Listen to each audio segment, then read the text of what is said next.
Hey.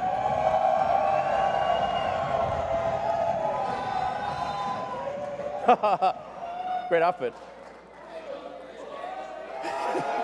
Hey.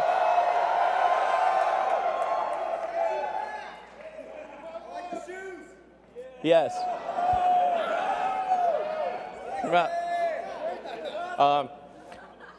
Yeah. Well, everyone, welcome to the Tesla Design Studio, where we've held many product unveilings before. Hope you guys will have a really great time tonight. I think I've never seen so many cameras in my entire life. This is cameras everywhere. So we're going to start off by just talking a bit about how did we get here. You know, what are the things that have led to this day? What are the cars like? How did Tesla start out? How did we, you know, where were we 10, 11 years ago? What has happened over that intervening time? You know, because it occurred to me that a lot of people, they only heard about Tesla maybe a year or two ago, and you know, electric cars are kind of like taken for granted. But there was a time when electric cars seemed very stupid, and it wasn't that long ago. And the idea of creating a car company was stupid, of course, and then making an electric car company was like stupidity squared. And so let's take a look at the first car we ever made, the Tesla Roadster. Yeah.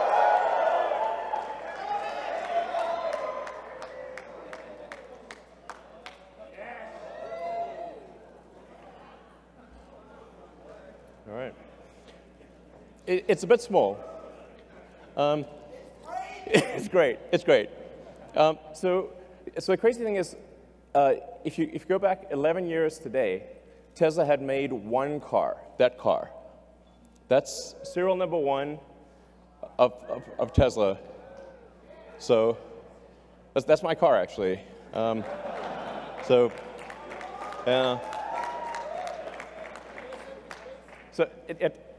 on February 2008, we'd literally only made one car, that car.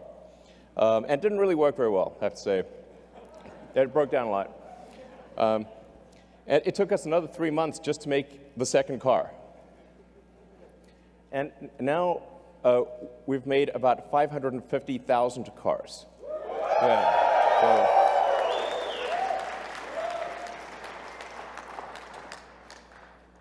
and after the Roadster, essentially what happened with the Roadster is we said, okay, we want to make a car, we want to really break the mold about how do people think about electric cars. To think about electric cars as being slow and ugly and poor performance. So we want to have a sports car, you know, a car that is fast, looks good, sexy. That's right. Ha ha. You took the words out of my mouth. So exactly. Sexier. That's right. So the Roadster, the reason we did sports cars, we wanted to create a car that would break the mold for electric vehicles, and that would be sexy and fast and long range, and that's why we did the Roadster. You know, people say that, well, you won't be able to make a car with those specifications, and if you do, nobody will buy it. So we had to prove those two things wrong. And then after we made the Roadster, they said, okay, sure, you can make some toy sports car, but you can't make a sedan. You can't. There's no way you could compete with the luxury sedans that are gasoline, because they're the best. And there's no way you could make an electric car that's like that. So we did. Model S.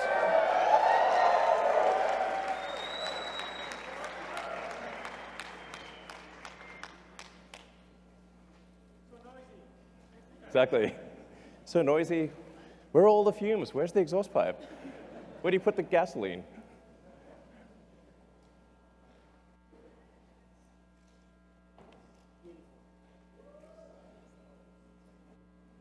Yeah. So we actually started designing that car in the rocket factory. So we didn't have a design studio.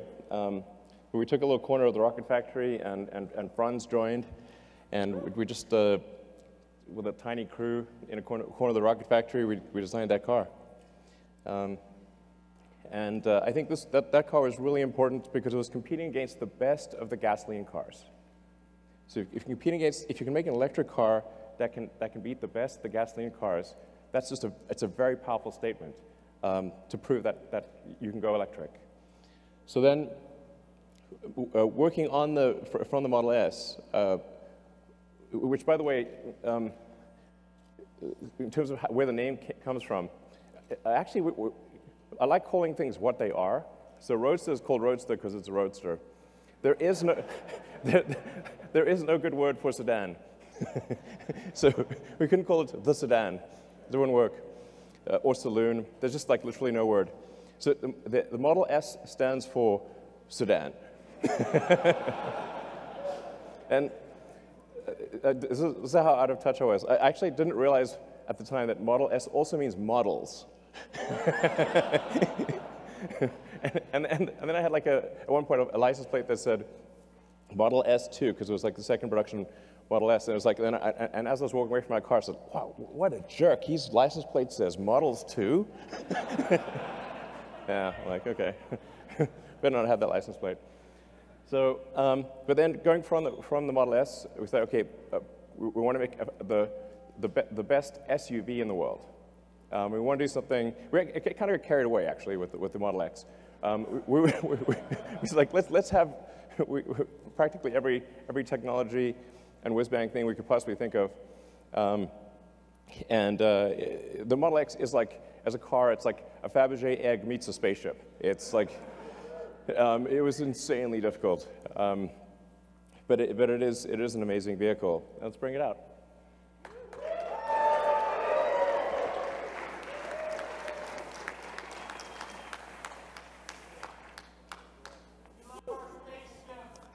Cool.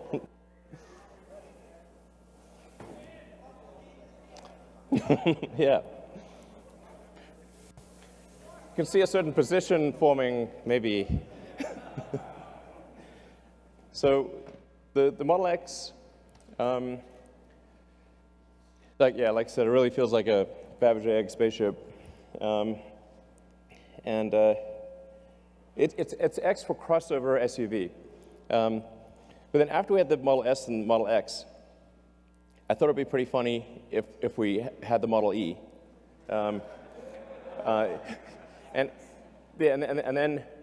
then like Ford threatened to sue us. Ford killed sex. But I said, what if we call it the Model 3? Because that's completely different from me. They said, that's fine. So we have the Model 3. Let's bring out the Model 3.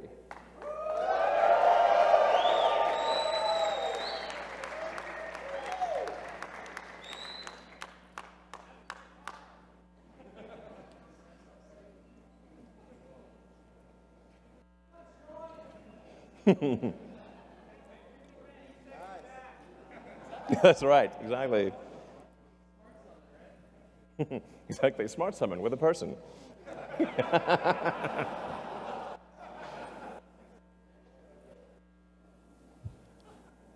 So we made the original Roadster, the Model S, the Model X, the Model 3, and then we also then made the new generation Roadster, which we'll bring in, or maybe it's over there. Oh, it's coming in. New Roadster. Exactly. Maybe it's, oh, it's there. Yep, there we go.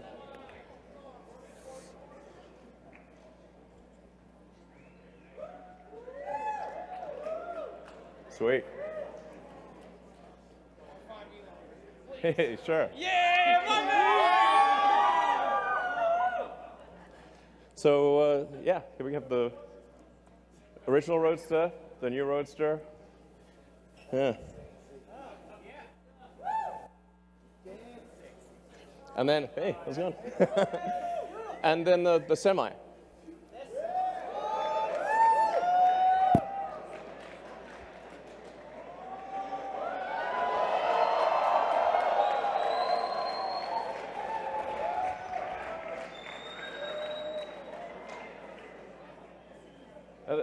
Actually, the Tesla Semi drove here nonstop all the way from the Bay Area.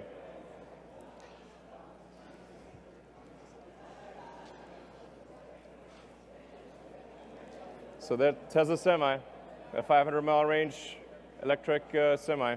I learned to actually, only after naming the thing, that semi has two meanings. It's semi-sexy.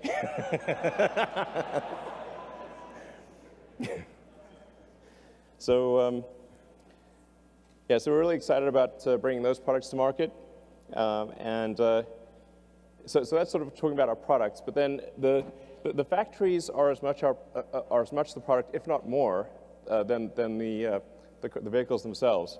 In fact, I really think like the difficulty and value of manufacturing is underappreciated. It's insanely difficult. It's like relatively easy to make a prototype and extremely difficult to mass manufacture that prototype or to mass manufacture a vehicle reliably and at scale. I mean, even for rockets, I'd say it's probably a factor of 10 harder to design the manufacturing system for a rocket than to design the rocket. And for cars, I'd say it's maybe 100 times harder to design the manufacturing system than to design the vehicle itself. That's what the Fremont, I don't mean to have it in black and white. It's like, it's not so long ago. They didn't even have color cameras back then. It was 2010. But it was very bleak. It's like essentially when we acquired the Fremont factory, which used to be called NUMMI, people sort of thought, oh, you've got a car factory. Now, if you have a car, they sort of think if you have a car factory, you can just make any car. It's like, no, that's like saying you've got a box. And that box can have anything you want in it. No, only if you make the thing in the box. Although we did get we had get a very good deal on the NUMMI factory, Toyota and General Motors actually took all of the good equipment out, and anything that was like so useless it wasn't even worth the scrap was left. So it literally looked like that, but in color. And it took an enormous amount of effort by a very talented team to actually turn essentially what looked like a derelict warehouse into a working car factory. Yeah.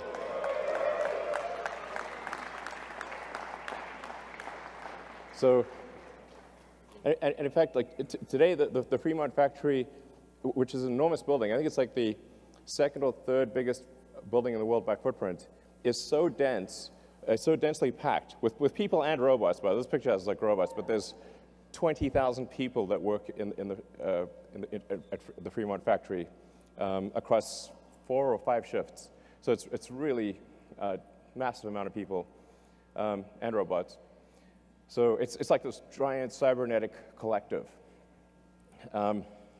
So that was way harder than making the car, by far. I mean, it's worth noting, like the last time, at least in the U.S., the last time any car company achieved mass manufacturing was about 100 years ago. That is the last time, and then Tesla. It's literally that crazy. So,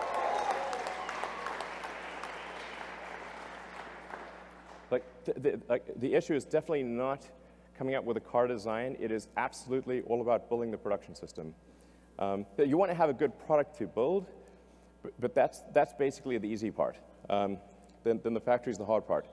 Then the challenge is like, okay, if we create a car factory, where the heck are the batteries and electric motors and power electronics going to come from?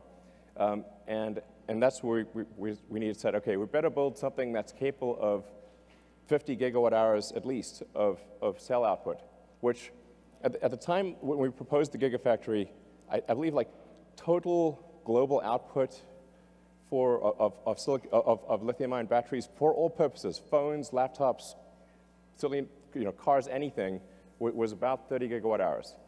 So we're like, okay, well, just do the basic math. We need something we need 50 gigawatt hours. So we better have a real big factory, or there's no way. So, we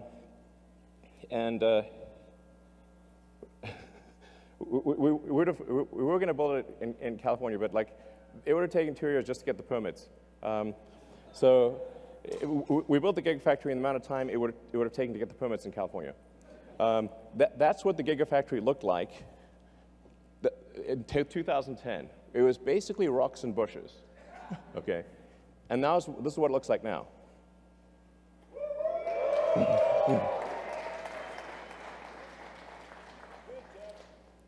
Yeah.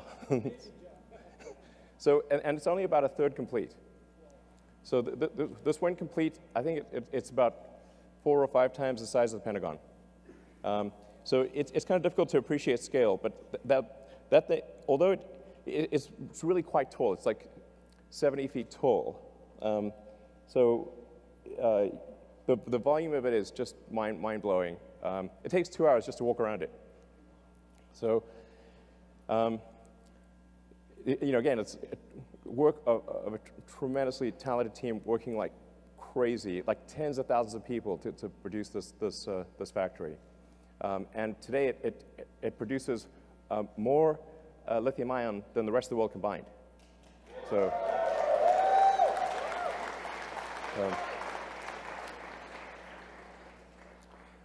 Now we're also building a factory in China, which I'm really excited about.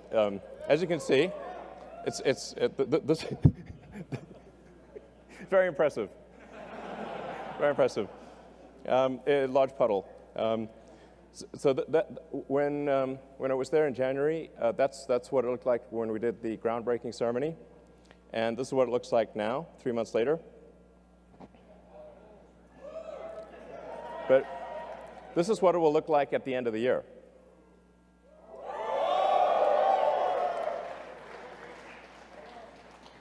So things are moving fast, and this will actually be, once it's complete, the equivalent of our Fremont car factory plus our Nevada battery gigafactory combined. Yeah, so it's integrating the two, which kind of makes sense. So yeah, so we're really excited about this. A great team in China, and this is going to be really important for making affordable versions of the Model 3 and Model Y for the greater China market. And then, besides cars, we have some other things. So the solar roof and Powerwall. Yeah. This is definitely going to be the year of the solar roof and Powerwall.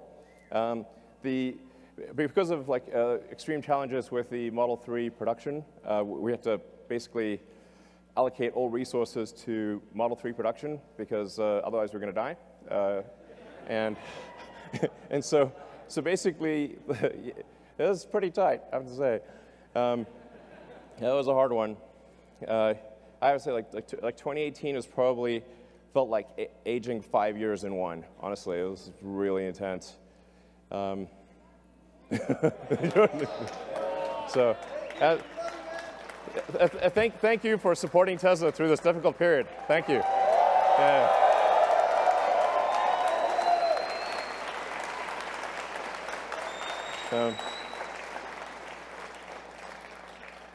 But now that Model 3 production is going pretty well, we're going to finally allocate engineering attention to the solar roof as well as the solar retrofit.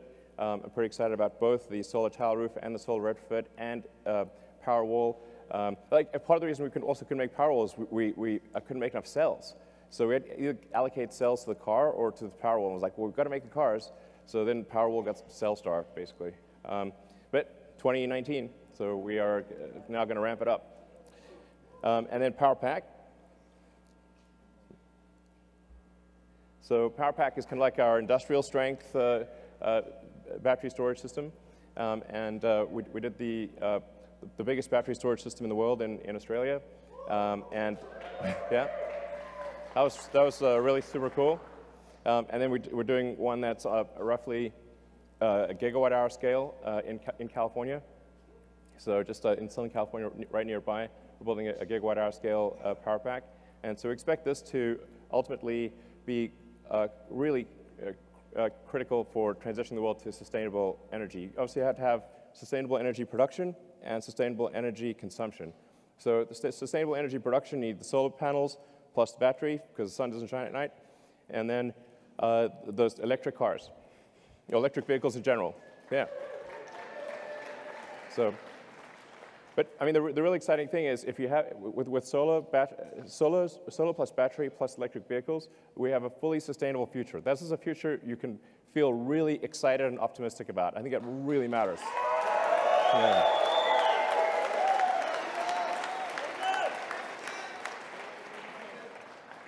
And then supercharging. So, the first, in 2010, we had 0 superchargers. So there was no, you couldn't really drive long distances with an electric car in 2010. So it was like, well, okay, we better have some high power chargers, otherwise it's going to be extremely inconvenient to drive long distances.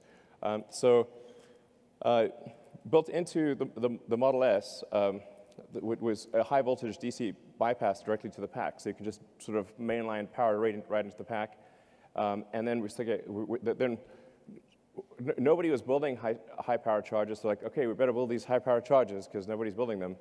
And so we went from 0 superchargers to building a global network of superchargers. Yeah. Yeah, so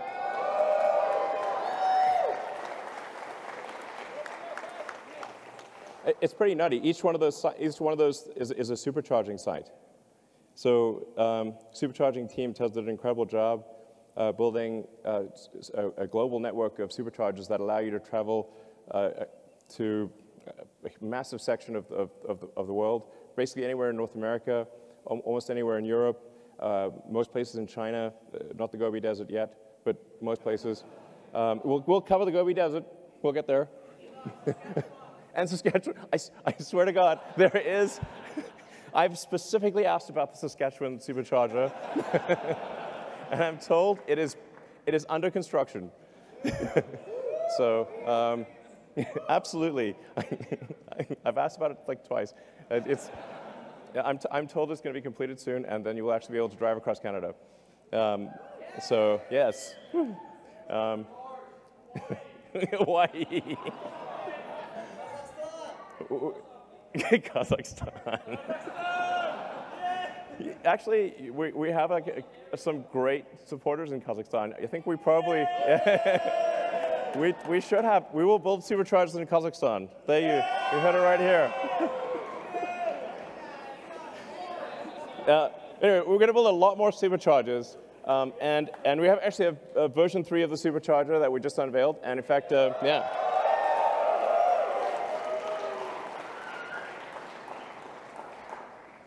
So the superchargers actually started out only at about 75 kilowatts, and now they're at, with version 3, 250 kilowatts, so we think probably can even go a little higher than that. And so if you've got a long-range Model 3, it's capable of charging at about 1,000 miles an hour or 1,600 kilometers an hour. Yeah.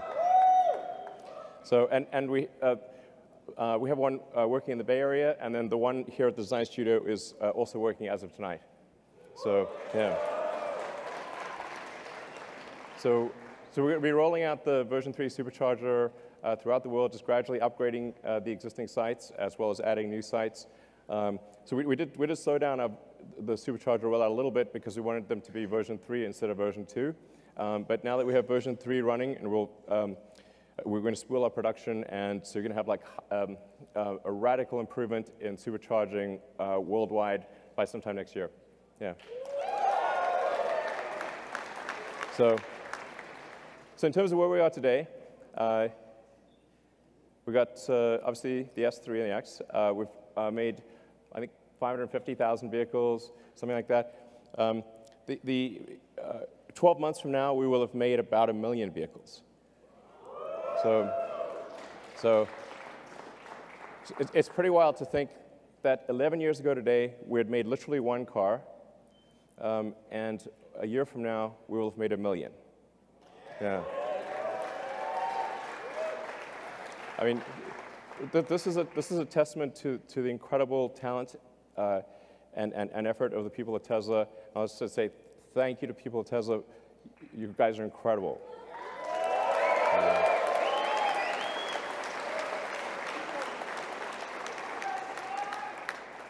So, yeah, and 4 million tons of CO2 saved.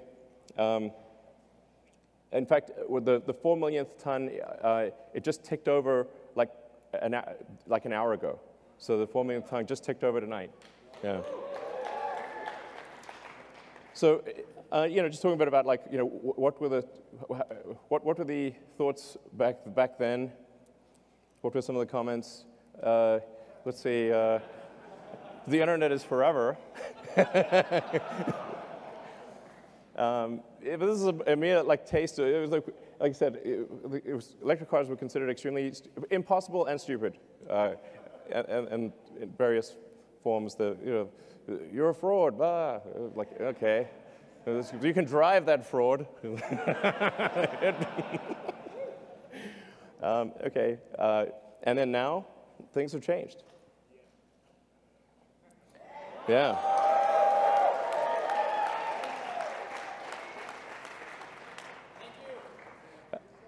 The goal of Tesla was literally this, is like, to what degree, in fact, when we created it, we're like, okay, the fundamental historic good of Tesla should be measured by the degree to which we accelerate the advent of sustainable energy and transport. And our goal all along has been to try to get the rest of the car industry to go electric. We did a joint venture thing with Toyota and with Mercedes. We open sourced our patents 3 or 4 years ago. Made them freely available, so it's extremely rewarding to see that the rest of the industry is going electric. This is great, great. So, and I was just wondering, like, where will Tesla be in 10 years?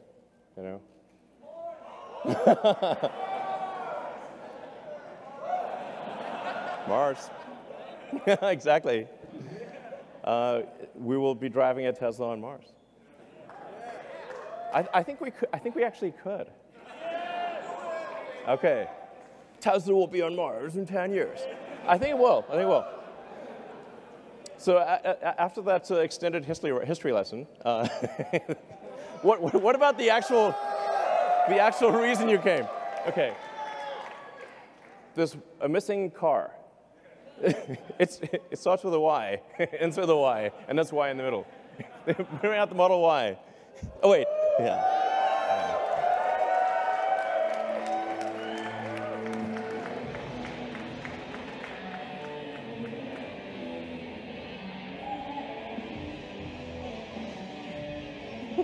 Extended history lesson.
All right. The Model Y. Yeah.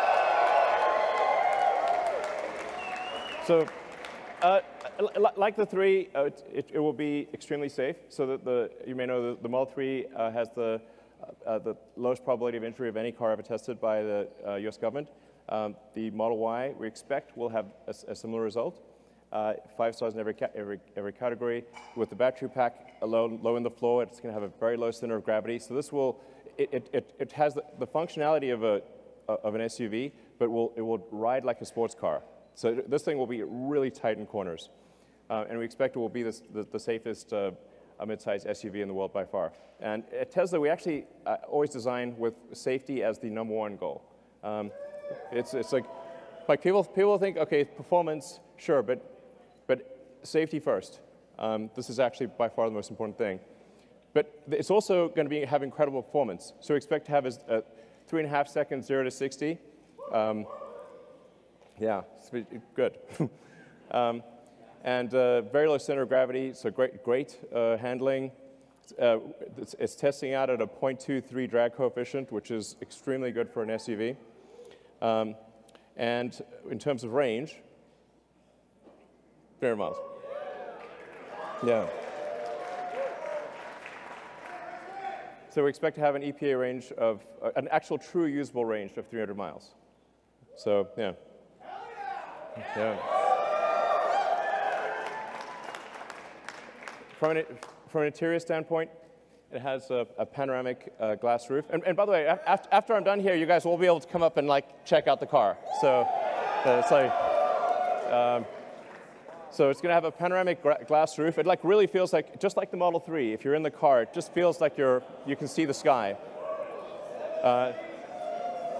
Seat 7, 66 cubic feet. Obviously autopilot and all that. As I've said publicly, we expect to be feature complete with self-driving sometime later this year.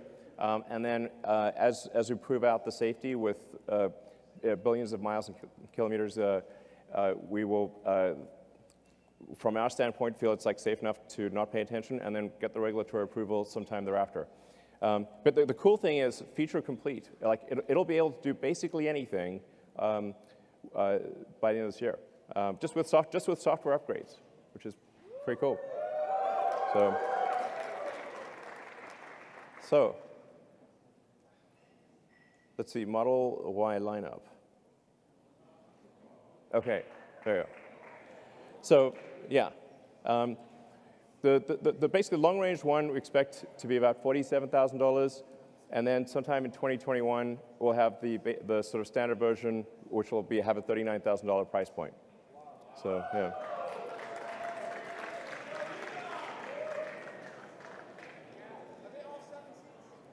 No, the 7 seats are optional. Yeah. Do you mean the liftgate? Yes. Okay. I mean, you never know. We might do better than this, but so it should be at least this good.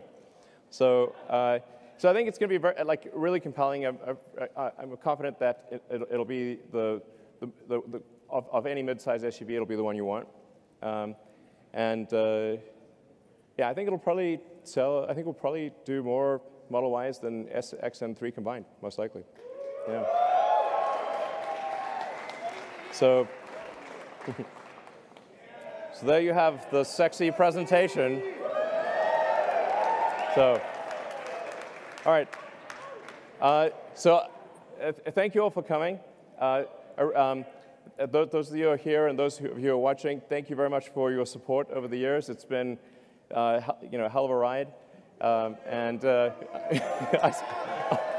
love you too. I love you too.